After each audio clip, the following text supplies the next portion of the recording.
Alhamdulillah kita yang hari ini masih diberi umur oleh Allah, masih berjumpa dengan bulan mulia yang ketiga setelah berturut-turut kemarin Dzulqa'dah, kemudian Dzulhijjah, dan sekarang Muharram. Mudah-mudahan yang mulia bukan hanya bulannya, tapi kita juga dijadikan oleh Allah hamba-hamba Allah yang mulia,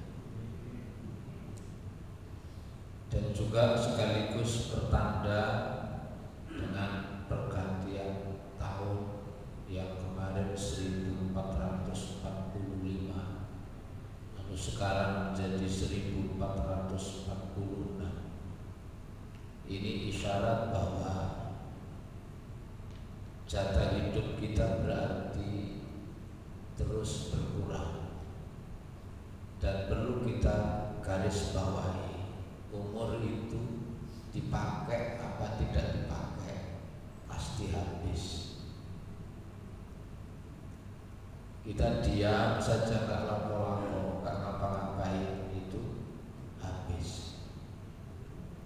Kita pakai untuk hal-hal yang bermanfaat juga habis, tapi habisnya membawa keberkahan. Yang justru rugi itu kalau umur bertambah, jatah hidup berkurang, tapi justru kita pakai untuk berbuat kemaksiatan, maka itu menjadi kerugian yang besar. Karena itu mudah-mudahan pergantian tahun, dan memang oleh sahabat Umar ibnul Khattab yang dijadikan pedoman adalah hijrahnya Nabi ini, supaya semangat untuk hijrah, semangat untuk menjadi lebih baik itu terus ada pada kita semua umat Islam. Karena orang Islam itu, atau orang yang disifati oleh Nabi dengan orang yang cerdas, itu orang yang mampu menundukkan hawa nafsunya dan selalu mempersiapkan bekal untuk kehidupan yang kekal. Karena kita tidak selamanya hidup di dunia ini. Tanpa kita sadari, orang-orang yang ada di kanan kiri kita ternyata satu persatu sudah berkurang kembali kepada Allah Subhanahu wa Ta'ala. Kita yang duduk di masjid ini malam hari ini adalah nunggu antrian, waiting list, nunggu antrian kapan kita akan kembali kepada Allah Subhanahu wa Ta'ala. Dan itu pasti, nggak bisa dipungkiri. Karena itu mudah-mudahan kita terus dijadikan oleh Allah orang-orang yang cerdas, yaitu orang yang mampu mengisi semua jatah kesempatan hidup ini untuk terus beramal soleh. Malam hari ini kita akan melanjutkan Quran surat Fatir, yaitu surat ke-35 ayat nomor 39. A'udzu billahi minasy syaithanir rajim. Bismillahirrahmanirrahim. Huwallazi ja'alakum khala'ifa fil ardh faman kafara fa'alaihi kufruh wa la yazidul kafirina kufruhum 'inda rabbihim illa maqta wa la yazidul kafirina kufruhum illa khasara. Qul ara'aytum syuraka'akum alladhina tad'una min dunillahi aruni madza khalaqu minal ardi am lahum syirkun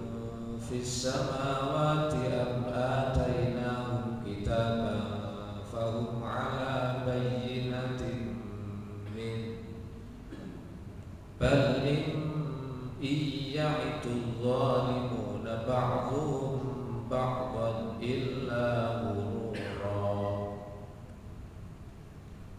Inna Allaha yumsikus samawati wal arda an tazula wa la in zalata in amsakahuma min ahadin min ba'di innahu kana haliman ghafura.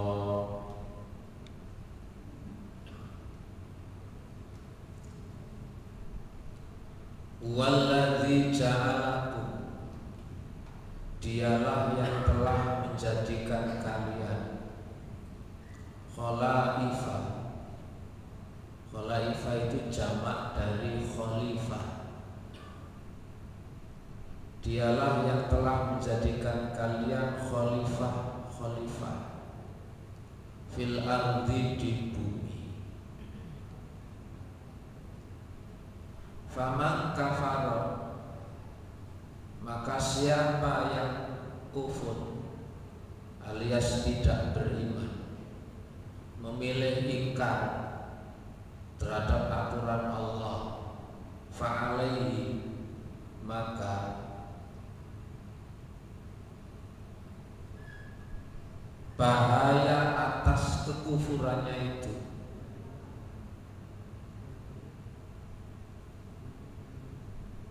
kufruhu, yaitu kufurnya, aywabala kufru, yakni siapa yang memilih kufur maka kekufuran itu akan mencelakakan dirinya sendiri. Wala yazidul kafirin kufruhum inda rabbihim illa maqta, dan kekafiran orang-orang kafir itu hanya akan menambah kemurkaan di sisi Tuhan mereka. Wala yazidul kafirina kufruhum illa khasar, dan kekafiran orang-orang kafir itu hanya akan menambah kerugian mereka belaka. Ayat ini ingin menegaskan kembali bahwa kita anak cucu Adam memang sengaja diciptakan oleh Allah untuk dijadikan sebagai khalifah, yaitu yang mengatur urusan-urusan yang terkait dengan apa saja yang ada di bumi ini.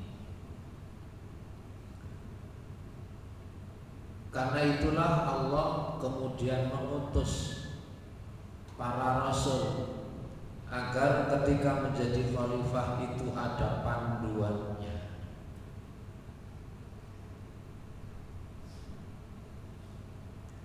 Jadi supaya ketika menjadi khalifah di muka bumi ini ada panduannya, maka Allah pun turunkan aturan, Allah turunkan petunjuk, Allah turunkan hidayah lewat para rasulnya itu.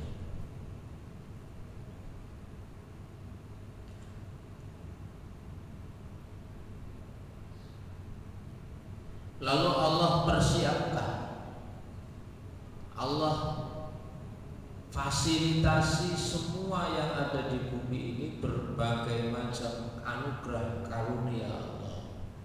Tujuannya adalah supaya manusia yang dijadikan khalifah oleh Allah ini untuk bersyukur. Semua yang dibutuhkan oleh umat manusia ini disediakan. Tidak ada satupun yang dibutuhkan manusia untuk menjadi khalifah di bumi ini yang oleh Allah tidak diberi persiapan. Butuh air, Allah turunkan, Allah persiapkan air melimpah ruah. Kenapa air lebih banyak jumlahnya dibanding emas permata misalkan, karena butuhnya orang terhadap air lebih besar. Jadi rumusnya semakin dibutuhkan, persediaannya pasti semakin banyak. Ini berarti menunjukkan Allah itu bertanggung jawab. Jadi semakin dibutuhkan, semakin disediakan oleh Allah melimpah.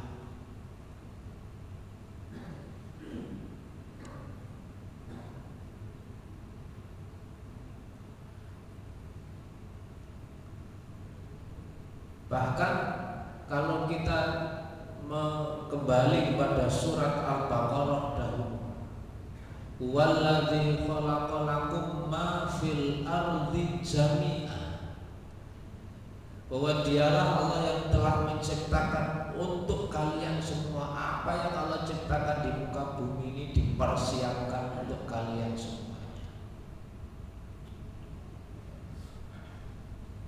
Butuh rasa asin, Allah kasih laut yang sudah sejak dari sononya itu asin. Butuh manis, Allah sediakan manis beraneka macam. Ada manis tebu, ada manisnya buah-buahan, dan masing-masing punya ciri khas sendiri-sendiri. Enggak ada satupun yang diciptakan ini yang tidak dipersiapkan oleh Allah.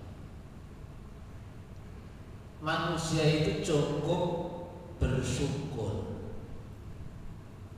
Manusia itu cukup bersyukur kepada Allah yang telah menyediakan semuanya. Dan bersyukur itu patokan utamanya bukan sekedar mengucapkan hamdalah. Patokan utamanya bersyukur adalah mentaati perintah dan larangan Allah. Al-amalu fi taatillah. Amalnya, perbuatannya semakin taat kepada Allah. Tapi sudah menjadi kelemahan manusia, bahwa manusia yang harusnya cukup bersyukur lalu Allah akan beri berbagai macam kenikmatan yang lain, bahkan Allah akan tambahi nikmat-nikmat yang lain itu. Ternyata kebanyakan manusia itu milih kufur, durhaka kepada Allah, lupa akan yang Allah yang telah memberi nikmat ini. Lalu Allah menegaskan di ayat ini bahwa pilihan menjadi hamba Allah yang bersyukur ataukah kufur itu akan kembali kepada yang memilih itu sendiri. Sehingga di ayat lanjutan ayat ini, masih ayat 39, faman kafara fa'alaihi kufru, siapa yang milih kufur, durhaka kepada Allah itu, maka bahaya akan kekufurannya itu akan dipanen sendiri. Wala yazidul kafirina kufruhum inda rabbihim illa maqta. Dan orang-orang kafir itu hanya akan menambah kemurkaan Allah atas kekufurannya itu. Artinya dalam kehidupan ini manusia itu akan memanen apa yang menjadi pilihan hidupnya. Jadi ayat ini mengisyaratkan bahwa apapun pilihan hidup manusia itu, manfaat dan bahayanya akan dipetik sendiri. Yang bersyukur akan diberi oleh Allah kenikmatan tambahan, sementara yang kufur, yang ingkar kepada Allah, maka akan ditambah oleh Allah kerugian bahkan kemurkaannya. Kalau versinya surat Ibrahim, la in syakartum la azidannakum wala in kafartum inna adzabi lasyadid. Kalau kalian bersyukur saya tambahi, tapi kalau kalian kufur maka siap-siaplah bahwa azabnya Allah itu sangat berat. Dan orang yang tidak pandai bersyukur itu, meskipun dia masih menikmati kenikmatan itu, nggak bisa merasakan kenikmatan itu. Karena nikmat itu akan semakin sempurna kalau disyukuri.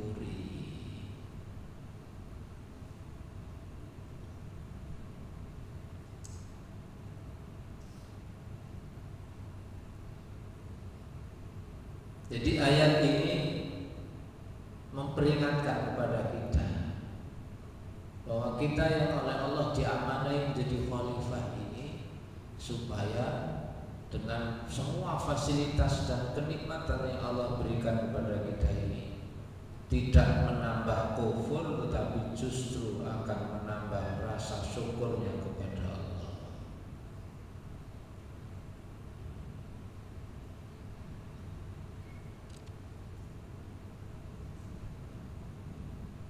Dulu pernah saya sampaikan bahwa Rasulullah SAW itu memberi rumus untuk bisa bersyukur itu. Caranya Nabi memberi rumus, yaitu unzuru ila man huwa adna minkum minad dunya.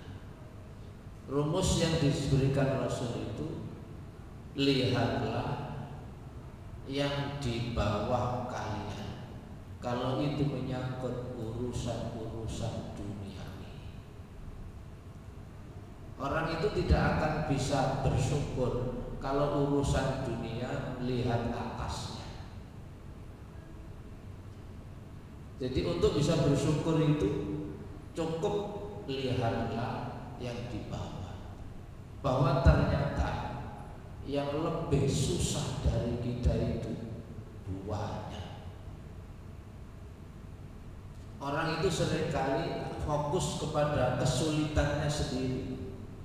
Coba kalau sesekali melihat ada orang yang jauh lebih sulit dari kita, baru biasanya akan muncul perasaan, akan muncul sikap bersyukur kepada Allah SWT. Jadi rumusnya sederhana. Makanya di dalam Islam disunnahkan kalau ada orang sakit itu menjenguk. Kalau ada orang meninggal dunia, takziah. Tujuannya apa? Salah satunya adalah untuk menambah, ngecas rasa syukur kita kepada Allah. Karena seringkali kita nggak bersyukur itu karena yang kita lihat yang enak-enak.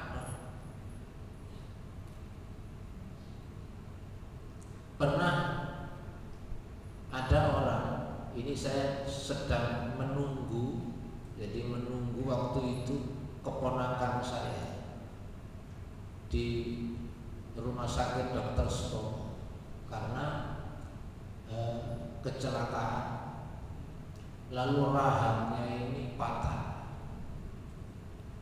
di rahangnya ini patah. Sehingga karena patah maka ini harus dimasuki plat, harus dipek. Maka selama ini dipasang ini nggak bisa menelan makanan, maka makanan itu harus lewat sini. Jadi tenggorokannya ini dilobangi. Jadi minum. Coba kalau makanan langsung lewat tenggorokan, itu meskipun dikasih bubur kacang hijau, kira-kira rasanya enak kan? Halo. Karena enaknya makanan itu kalau masih melewati lidah. Halo. Kalau makanan langsung ke sini, nggak melewati lidah, ya nggak ada rasanya, nggak ada bedanya. Bubur kacang hijau putih itu sama saja. Susu coklat sama susu putih itu sama saja rasanya. Lalu satu kamar dengan keponakan saya itu juga sama-sama kecelakaan. Cuma yang patah bukan rahangnya, tapi yang patah ini tulang punggungnya. Jadi dua ini kontradiktif. Yang satu ponakan saya itu nggak bisa menikmati makanan, tapi masih bisa jalan-jalan. Jadi masih bisa jalan-jalan karena kan yang patah rahangnya. Jadi sambil bawa ini masih bisa jalan-jalan, masih bisa duduk, masih bisa berdiri, masih bisa jalan-jalan. Persoalannya satu, dia nggak bisa menikmati nikmatnya makanan dan minuman. Lalu satunya ini ketepatan satu kamar itu isinya dua. Yang satu itu ya sudah dewasa, dia kecelakaan, yang patah punggungnya. Yang jadi masalah bagi orang ini, dia nggak bisa duduk karena punggungnya patah. Kalau dipakai duduk sakit. Akhirnya dia hanya bisa terlentang. Tapi kelebihannya orang ini apa? Seisok terasa enaknya makanan karena kan fisiknya sehat. Jadi disuguhi pecel ya sektor ya. Lah suatu saat ketika malam-malam itu minta tolong kepada saya, karena berhari-hari itu kan berbalik terus. Karena berbaring terus, lalu waktu itu ditunggui anaknya, maunya itu minta duduk. Jadi maunya itu minta duduk. Ini anaknya berusaha untuk membantu untuk duduk itu tidak kuat, dan dia juga dipesan sama dokter supaya bapaknya tolong jangan banyak gerak dulu, supaya tetap saja sabar berbaring. Waktu itu karena anaknya nggak kuat untuk membantu duduk dan sudah bilang, Bapak mohon maaf, kita kemarin dipesan sama dokter supaya Bapak sabar dulu untuk tetap berbaring. So kalau nanti didudukkan nanti sakit. Apa sikap orang ini? Tidak apa-apa. Saya ini wis pegel berbaring. Akhirnya saya dipanggil, dimintai tolong, Mas tolong Mas, ini saya dibantu. Lalu saya dibilang sama anaknya, ini sebenarnya sama dokter tidak boleh, tapi tidak apa-apa. Ini karena bapak maksa monggo. Akhirnya saya bantu berdua. Ini baru duduk belum posisi pas, itu sudah kesakitan luar biasa.